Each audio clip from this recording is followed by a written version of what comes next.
Дэлхийн уран гулгалтын одод Монгол улс төрлөө.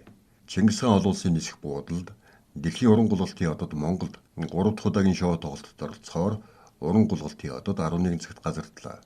Тус багт Олимпийн хошоо мөнгө Дэлхийн хошоо аварга, Европын хошоо аварга Евгений Медведева, Олимпийн аварга Дэлхийн 4 удаагийн аварга, Европын 3 удаагийн аварга Алексей Ягудин, Дэлхийн аварга бүх Оросын аварга Елизавета Туктамишева, Олимпийн хөрөл медаль Дэлхийн аварга, Европын аварга Виктория Синицына, Никита Кацалапов, Олимпийн мөнгөн медаль Дэлхийн аваргын хөрөл медаль Александр Эмберт нарын төвлөхийн алдартнууд багтж байгаа юм.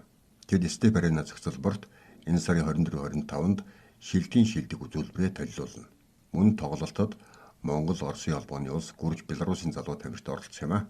Манай улсад мэргэжлийн түвшинд хичээлж байгаа 3 уран гулгч бий. Манай улс олон улсын стандарт нийцсэн мөсөн өргөөг 2021-нд нээсэн. Үүнээс хойш хүүхэд залуус уран гулгалтын спортоор эрчимтэй хичээлэх болсон юм а. Монгол давхад тал нутгийн мөсөн шоуг 2023 онд Степ Аренад Ордонд зохион байгуулж ирсэн юм а.